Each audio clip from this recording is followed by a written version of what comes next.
අපි දැන් කතා කරන්නේ මේ ෆන්ඩිමෙන්ටල් ඇනලිසිස් ගැන. හරිද? ඒක ඇනලයිස් කරන්න පුළුවන් මෙතඩ් මොනවද කියලා. ෆන්ඩිමෙන්ටල් ඇනලිසිස්. ඒක දැන් මේක අපි ෆන්ඩිමෙන්ටල් ඇනලයිස් කරනවා කියලා අපි කොහොමද කරන්නේ? මොකක්ද කරන්නේ? හරිද? ඒක තමයි දැන් අපිත් එක්ක කතා කරන්න යන්නේ. උතරා ගන්න මේ ටික. හරිද? අපි මේකේ ඉස්සෙල්ලාම භාවිතා කරනවා දැන් ඔයාලා හිතන්න දැන් අපි ඉස්සෙල්ලා ඊයේ කතා කරා රටක තියෙනවනේ උද්දමනය කියලා එකක් තියෙනවා. ඊළඟට මනි සප්ලයි එක කියලා එකක් තියෙනවා. ඊළඟට ඒ රටේ පොලි අනුපාත කියලා එකක් තියෙනවා. හරිද? මෙන්න මේවා අධ්‍යයනය කරන එකට තමයි මේවා අධ්‍යයනය කරන එක මේ ෆන්ඩිමෙන්ටල් ඇනලිසිස් වල එක ක්‍රමයක්. හරිද? ඒ කියන්නේ දැන් අපි ඊයේ කතා කරානේ රටක උද්දමනය වැඩි නම් ඒ රටේ මුදල් ඒකකට ඒක බලපානවා. රටක උද්දමනය වැඩි නම් ඒක කොහොමද බලපාන්නේ? කියන්නේ මුදල් ඒකක අඩු වෙනවද වැඩි වෙනවද? ලංකාවේ උද්දමනය වැඩි. ඒ කියන්නේ උද්දමනය වැඩි කියන්නේ මිනිස්සුන්ගේ අතේ තියෙන සල්ලිත් වැඩි. සල්ලි වැඩි වෙන්න හේතුවක් වෙන්න ඕනේ නම් පොලි අනුපාතය පහත යනවා. පොලි අනුපාතය පහත යනවා කියන්නේ කරන්සි එකත් පහත යනවා. ඔව් කරන්සි එක ලීක් වෙනවා හරි. ඒ කියන්නේ උද්දමනය වැඩි නම් මුදල් ඒකකේ පහළ යනවා. ඒතර උද්දමනය අඩු නම් මුදල් ඒකකේ අප්. හරි. ඒ කියන්නේ මේ දෙක දෙපැත්තට තියෙන. එකක් අප් වෙනකොට අනිත් එක ඩවුන් වෙනවා. ඒක පොලි අනුපාතය එකම පැත්තට. පොලි අනුපාතය වැඩි කරොත් මුදල් ඒකකය ශක්තිමත් වෙනවා. පොලි අනුපාතය අඩු කරොත් මුදල් ඒකකය දුර්වල වෙනවා. හරි. එතකොට මේ උද්දමනය කියන එකෙත් කොටස් දෙකක් තියෙනවා. හරිද? මේ උද්දමනය කියන එකෙත් කොටස් දෙකක් තියෙනවා. අව උද්දමනය, අධි උද්දමනය කියලා. හරිද? අව උද්දමනය කියන්නේ දැන් භාණ්ඩ හා සේවා මිල. හරිද? ඒවා තියෙන්න ඕන ලෙවල් එකක් තියෙනවා. හරිද? මේ ලෙවල් එක කියලා තමයි. මේ ලෙවල් එකට තමයි මේක භාණ්ඩ හා සේවා මිල තියෙන්නේ. ඒතකොට මේ අව උද්දමනයේදී වෙන්නේ මේ ලෙවල් එකටත් වඩා පහළට මිල එන එක. ඒ කියන්නේ භාණ්ඩ හා සේවාවල මිල අනවශ්‍ය ලෙස පහත ගියොත් මේ අව උද්දමනය කියන එක වෙනවා. හරිද? එතකොට මේ අධි උද්දමනය කියන්නේ භාණ්ඩ හා සේවාවල මිල අනවශ්‍ය ලෙස ඉහළ ගියොත් මේ අධි උද්දමනය. එතකොට මේ ලෙවල් එකට තමයි තියෙන්නේ. එතකොට මේක අනවශ්‍ය ලෙස ඉහළ ගියොත් එතනක් ප්‍රශ්නයක්. හරිද? එතනක් ප්‍රශ්නයක්. එතකොට ඒකත් කරන්සි එකට බලපානවා. ඒතර මේවා තියෙන්න ඕනම විදියට. හරි. මේවා අනවශ්‍ය ලෙස ඉහළ යන්නත් බෑ, අනවශ්‍ය ලෙස පහළ යන්නත් බෑ. එතකොට මට කියන්නකෝ මහ බැංකුවක ප්‍රධාන රාජකාරිය මොනවද? පොලි අනුපාතිකය පාලනය කිරීම. ඔව් ඒක එකක්. එතකොට තව මුදල් පද්ධතිය පාලනය වගේ එකක්ද? ඔය කියන්නේ. ඒක ඔව් කියන්නේ උද්දමනය අනුව ඒ රාජ්‍ය බැංකු පාලනයත් එක්කම සංසරණය වුණ මුදල් ඒකකයන්. බැංකු පාලනය හරි. තව එකක්. එතකොට දැන් ඔයා කියපුවයින් අපි ගමුකෝ ඔයා කිව්වේ පොලි අනුපාතය වගේ ඒවා පාලනය කරන එක. හරි. එක එකක් කියලා හිතමු. එතකොට බැංකු පද්ධතිය ඔය කියන්නේ විනිමය කියන්නේ අපෙන් යන ඩොලර්ස් එන ඒවා ඒවල මොනිටරින් එකයි එකේ බැලන්සිං එක ඒගොල්ලන්නේ කන්ට්‍රෝල් කරන්නේ. ඔව් ඒ කියන්නේ මුදල් පාලනය කියලා මේකට ගමුකෝ අපි. ඔක්කොම මුදල් පාලනය.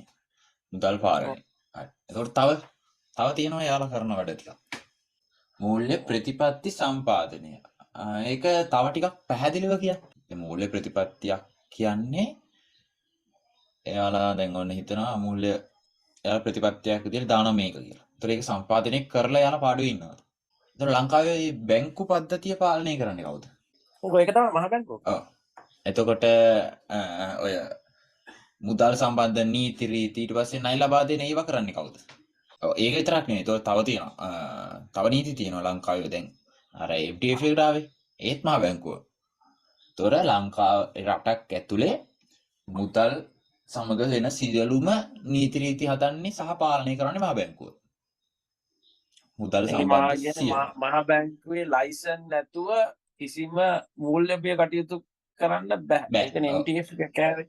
ඔව්. එතකොට මහ බැංකුවක දැන් රටක මහ බැංකුවක ප්‍රධානම රාජකාරිය ඔය එකක්වත් නෙමෙයි. ප්‍රධානම රාජකාරිය තමයි එයාලගේ දැන් එයාලා දානවනේ මූල්‍ය ප්‍රතිපත්ති දානවා. ඒ වගේ දානවනේ අයවැය ඔය දානවනේ. එතකොට එයාලා යම්කිසි ඉලක්කයක් දානවා නේද? මේකට මේ අවුරුද්ද ඉවරෙද්දි මේ අවුරුදු 5 ඉවරෙද්දි මේකට යනවා. එයාලා කියනවා ණය පාලනය මෙන්න මේ ගානට ගේනවා. දැන් ලංකාවේ රටක දැන් ලංකාවේ ආර්ථිකය දැන් මේ මහ බැංකුවෙන් කියනවා මේ අවුරුද්ද ඉවර වෙනකොට ගේනවා කියලා අපි කියමු 4.5ට රටේ ආර්ථිකය ගේනවා කියලා. එතකොට ඒකට වැඩ කරන්නේ මෙන්න මේ මහ බැංකුව විසින්. ඒ තැනට ගේන්න අවශ්‍ය සියලු නියෝජන ගන්නේ මේ මහ බැංකුව විසින්. එතකොට මේ බැංක් වලින් මහ බැංකුවෙන් කරන තුනක් වගේ අපි ප්‍රධාන වශයෙන් දකිනවා. හරිද? මොනිටරි පොලිසි එකයි, බැංක් රෙගියුලේෂන් එකයි, ෆයිනෑන්ෂල් සර්විස් කියන තුන තමයි අපි ප්‍රධාන වශයෙන් දකින්නේ මේ රටක මහ බැංකුව විසින් කරන ටික. ඒතර මේ තියෙන ෆයිනෑන්ෂල් මේ ඉංග්‍රීසි වලට දාලා වලට පේනවා. ෆයිනෑන්ෂල් සිස්ටම්, මොනිටරි පොලිසි ඊට පස්සේ ඒකම තමයි තියෙන්නේ බැංක්. මෙති bank section. ඒක කොටස් වලට කඩලානේ තියෙන්නේ. ඒතර මෙතන ප්‍රධාන වශයෙන් වලට පේනවා මේ මොනිටරි පොලිසි, ෆයිනෑන්ෂල් සිස්ටම්. හරිද? ඒකයි මම සිංහලට දාලා ඉස්සෙල්ලා කරලා කතා කියලාම ඔයාලට මේක ඉංග්‍රීසි වලට හැරෙව්වේ. එතකොට මේ මොනිටරි පොලිසි යටතේ තමයි මෙයාලගේ තියෙන්නේ. හරිද? දැන් මූල්‍ය ප්‍රතිපත්ති යටතේ. හරිද? එයාලගේ තියෙනවා භාණ්ඩ හා සේවාවල මිල පාලනය. හරිද? ඊළඟට විරැකියාව අඩු කරන එක. හරිද? මේක ගොඩක් මේවයි රිපෝට් තියෙනවා. මේක ඉස්සරහට ගමු. මේවයි රිපෝට් තියෙනවා. එයාලා දාපු මේ විරැකියාව මේ ගානට අඩු කරනවා. මොම් කිය එයාලා දාපුවක් තියෙනවා. ඒතර එයාලගේ විරැකියාව අඩු කරන එක ඒ මහ බැංකුව විසින් කරනවා. විරැකියාව පාලනය කරනවා එයාලා. එතකොට දැන් විරැකියාව ගොඩක් වැඩි වෙනවා නම් එයාලා ඒකට මොකක් හරි ප්‍රතිපත්තියක් හරි මොකක් හරි හදලා ඒක අඩු කරගන්න බලනවා. හරිද? එතකොට මේකෙම තමයි තියෙන්නේ මේ මොනිටරි පොලිසි කියන එකේම තමයි තියෙන්නේ පොලි අනුපාතය වැඩි කරනවද පොලි අනුපාතය අඩු කරනවද කියන එක.